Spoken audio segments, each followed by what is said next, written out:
नमस्कार दोस्तों, स्वागत है आप सभी लोगों का स्टडी क्लोज पर। आज पूरी दुनिया के अंदर ये बात हो रही है कि आखिरकार अमेरिकन टैरिफ से कैसे बचा जाए। जो मार्केट क्रैश हुआ है आखिरकार इसको बैलेंस कैसे किया जाए। लेकिन ये तो सिक्के का एक पहलू है। अमेरिका आज ये चाहता है कि हर देश उसकी बात माने। यहां तक कि अमेरिका ये भी चाहता है कि अगर कोई देश बात ना माने तो क्यों ना उसको सरकार से हटा दिया जाए, क्यों ना उसकी सरकार को गिरा दिया जाए, यहां तक कि वहां पर एक पपेट को बैठा दिया जाए। अमेरिका यह चाहता है। पूरी दुनिया को, पूरे विश्व को अपने इशारे पर नचाना चाहता है अमेरिका। लेकिन क्या यह पॉसिबल हो पाएगा? देखिए, आज जिस तरीके से जो दौर आज चल रहा है, इस दौर के अंदर रिजल्ट्स के लिए वेट करना पड़ेगा कि आखिरकार इनके क्या रिजल्ट्स सामने निकल कर आते हैं। टैरिफ को 90 डेज के लिए होल्ड पर रख दिया है यूएस प्रेसिडेंट डोनाल्ड ट्रंप ने।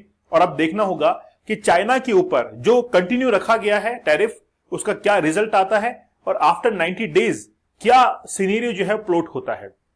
हाल ही में ईरान के साथ में बातचीत की गई है। बहुत पुरानी बातचीत चल रही है ईरान के साथ में। लेकिन ईरान की और यूएसए की दुश्मनी क्या है? 1953 के अंदर रूजवेल्ट ने ऐसा क्या किया था कि 4 दिन के अंदर ईरान का तख्ता पलट कर दिया था और वहां पर एक पपेट को बैठा दिया था। लेकिन आखिरकार उस समय ईरान ने ऐसा क्या कर दिया था कि यूएसए नाराज हो गया और ईरान के अंदर फिर एक ऐसा ताकतवर नेता आता है जो कि पश्चिमी सभ्यता, वेस्टर्न जो कल्चर है, इसका पुरजोर विरोध करता है और ये कहता है कि ये जो है वो नाफरमानी है, ये लोग बेकार है। इस तरीके से जो है वो प्रचार करता है और उस समय वो ईरान का प्रेसिडेंट जो है वो मुखिया वो बनता है। हम लोग बड़ा विस्तार से जानेंगे कि आखिरकार यूएस और ईरान के बीच में क्या प्रॉब्लम्स हैं, क्या आज जियोपॉलिटिक्स जो है इनके बीच में कह रही है। रिसेंटली क्या हुआ है कि यूएस ने यह कहा था कि न्यूक्लियर जो फैसिलिटीज हैं ईरान के पास में उसको रोक देना चाहिए, अपने जितने भी न्यूक्लियर जो वेपन्स है उसको बनाना बंद कर देना चाहिए ईरान को, और इसके लिए हम लोग एक बार बैठकर बातचीत करते हैं। और वो बातचीत ना तो ईरान के अंदर और ना ही ओवल हाउस मतलब व्हाइट हाउस के अंदर नहीं, वो मीटिंग जो है वो ओमान के अंदर कंडक्ट करवाई गई है। 10 अप्रैल को यह अनाउंस किया गया था कि हम लोग ईरान के साथ में बैठकर बातचीत करेंगे और उसमें यह कहेंगे कि आप न्यूक्लियर वेपन मत बनाइए। ये मीटिंग जो है वो होती है 13 अप्रैल को, मतलब मीटिंग हो चुकी है और उसके रिजल्ट्स मैं आप लोगों के सामने रखता हूं। एक्चुअली में डोनाल्ड ट्रंप और इनके बीच में पुरानी दुश्मनी है। जिस समय बराक ओबामा अमेरिका के राष्ट्रपति थे 2016 के अंदर, उस समय काफी अच्छे लिबरल तरीके से ईरान के साथ में व्यवहार हो रहा था। लेकिन जैसे ही 2017 के अंदर डोनाल्ड ट्रंप प्रधानमंत्री या राष्ट्रपति बनते हैं, माफ कीजिएगा, उसके बाद में ईरान को लेकर कुछ ज्यादा ही सिनेरियो जो है वो चेंज होता है। बहुत ड्रास्टिक चेंज जो है वो देखने को मिलते हैं और फिर वहां पर हमको बहुत कुछ जो है वो डेवलपमेंट देखने को मिलता है।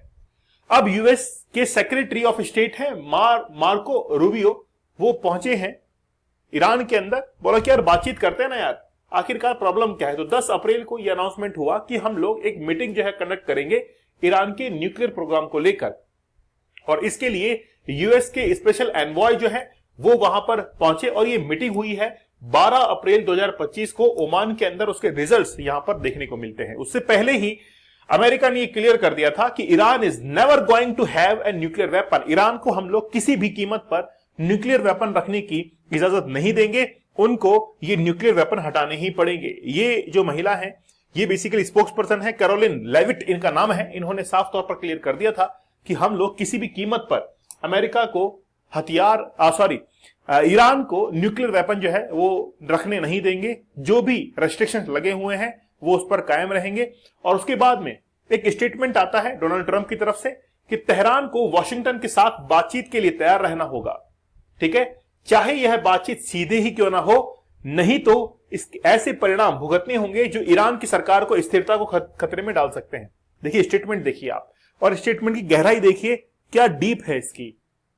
अमेरिका को अगर कोई बात पसंद नहीं आती है तो अमेरिका उस देश की सरकार को गिरा देता है। उसने सरकार को गिराने के लिए ही यह स्टेटमेंट दिया। लेकिन यह अमेरिका की पुरानी आदत है।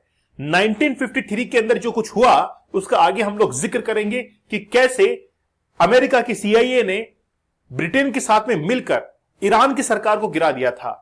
लेकिन यह अमेरिका की पुरानी आदत है कि जो अमेरिका की बात नहीं मानेगा वहां पर सरकार गिरा दी जाएगी। और उसका एग्जांपल यह है, शेख हसीना को यह कहा गया था कि आप सेंट मार्टिन जो आइलैंड है वो हमको दे दीजिए, हम अपना नेवल बेस बनाएंगे। यूएसए ने जैसे ही बांग्लादेश को कहा, उसके बाद में शेख हसीना ने कहा कि व्हाइट मैन जो है वो हमारे कंट्री के अंदर एंट्री नहीं ले सकते हैं, हम लोग उनकी बात नहीं मानेंगे।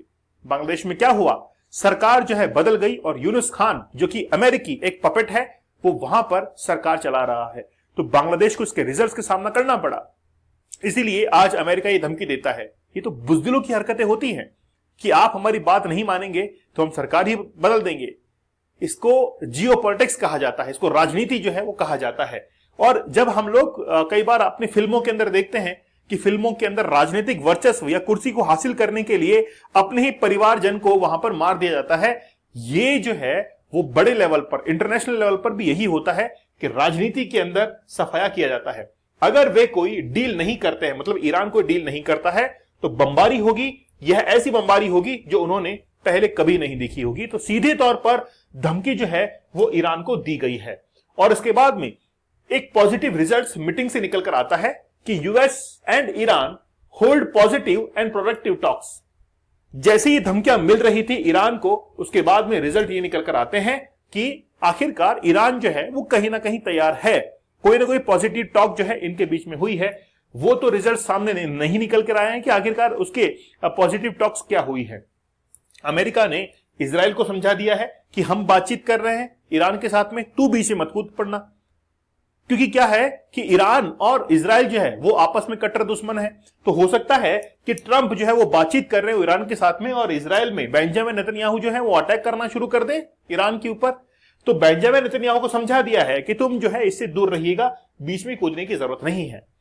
1953 से यह कार्यक्रम शुरू होता है। 1953 के अंदर CIA जो कि अमेरिका की एजेंसी है, उसने ब्रिटेन के साथ में मिलकर ईरान के अंदर जो सरकार को चला रहे थे, इलेक्टेड PM थे मोहम्मद मोसादेक, इनको वहां से हटा दिया था।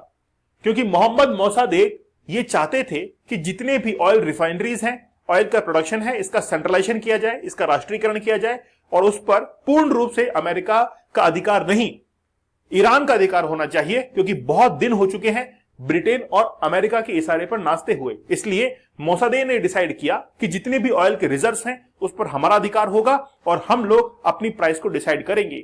ये बात अमेरिका को नागवारा गुजरी और अमेरिका ने यह डिसाइड किया कि हम लोग इस व्यक्ति को ही यहां से हटा देंगे। जबकि ईरान के अंदर इस व्यक्ति के बहुत बड़े समर्थक थे। तो Mosaddek was beloved figure in Iran, बहुत जबरदस्त नेता थे।